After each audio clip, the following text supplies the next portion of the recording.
Jake Turner was 19 when he realized he had become an expert at doing nothing. Every morning, he woke up with big plans. He would stare at motivational quotes on his phone, watch videos about success, and promise himself that today would be different. But somehow, the hours slipped away. One video turned into 10.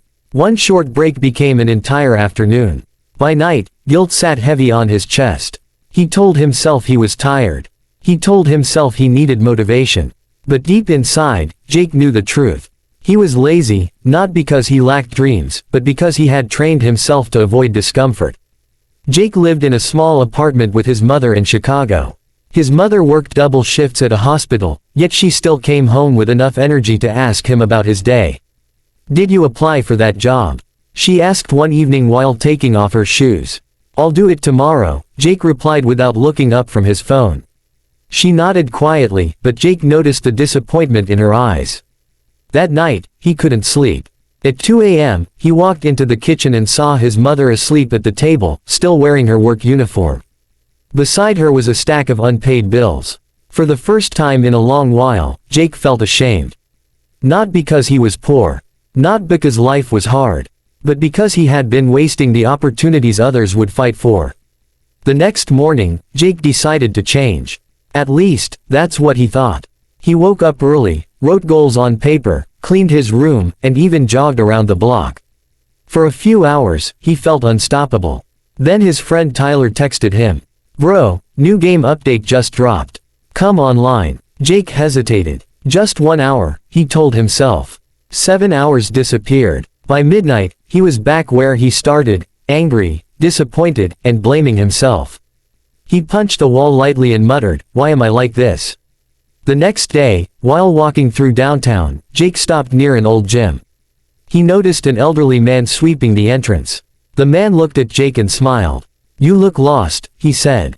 Jake laughed awkwardly. "That obvious." The old man leaned on the broom. People who carry heavy thoughts always walk slowly. Jake didn't know why, but he sat on the steps beside him. "I want to do something with my life," Jake admitted. "But I keep wasting time." The old man nodded. "You think laziness is your problem, isn't it?" "No," the man said calmly. "Fear is." Jake frowned. "Fear of effort. Fear of failure. Fear of starting and realizing you're not as good as you hoped." Those words hit harder than Jake expected. The old man introduced himself as Mr. Harris, a retired boxing coach. "Come tomorrow at 6 in the morning," he said. "If you're serious." Jake almost said no. 6 in the morning sounded painful. But something inside him whispered, "This is your chance." The next morning, his alarm rang at 5:15. Jake stared at the ceiling. Every excuse rushed into his mind. "You're tired. You can start next week. One day won't matter." He almost rolled back to sleep. Then he remembered his mother sleeping at the kitchen table. Slowly, he got up. When Jake arrived at the gym, Mr. Harris was already there. "You came," the old man said with a grin. The first week was brutal. Jake hated every second of it. Push-ups burned his arms. Running made his lungs feel like fire. His body screamed for comfort. More than once, he thought about quitting. But Mr. Harris never allowed excuses. "Your mind quits before your body does," he would say. One morning, Jake collapsed onto the mat after training. "I can't do this," he gasped. Mr. Harris sat beside him. "Yes, you can. You just don't like how it feels." Jake stayed silent. The old coach pointed toward the punching bag. "Everybody wants confidence," he said. "But confidence is earned. You build it every time you do something hard after your mind begs you not to."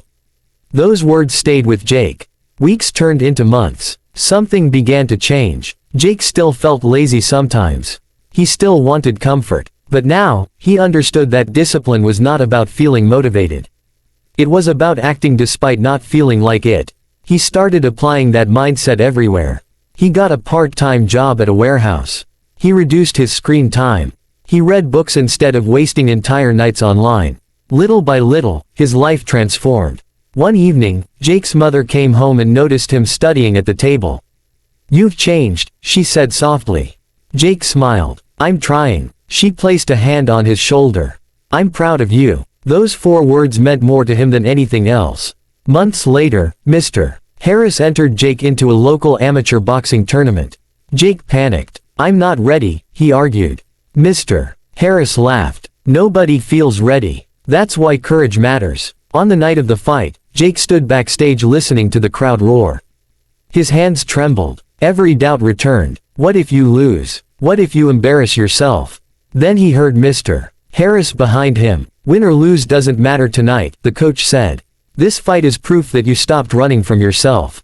Jake stepped into the ring. Across from him stood a stronger, more experienced fighter. The bell rang. Jake struggled early. He took hard punches and nearly lost balance. Part of him wanted to quit. But then he remembered every early morning, every painful workout, every moment he chose discipline over comfort. For the first time in his life, he refused to back down. Round after round, he kept fighting. In the final round, exhausted and bruised, Jake landed a clean combination that stunned his opponent.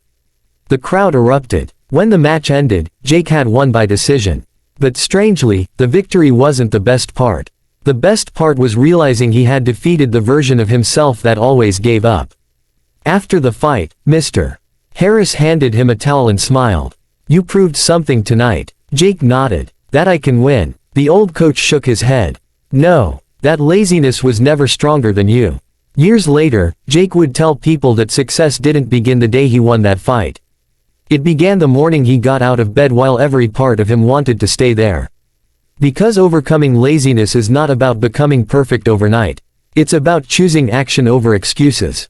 Again, and again, and again. That is how ordinary people become extraordinary. And that is how you prove yourself.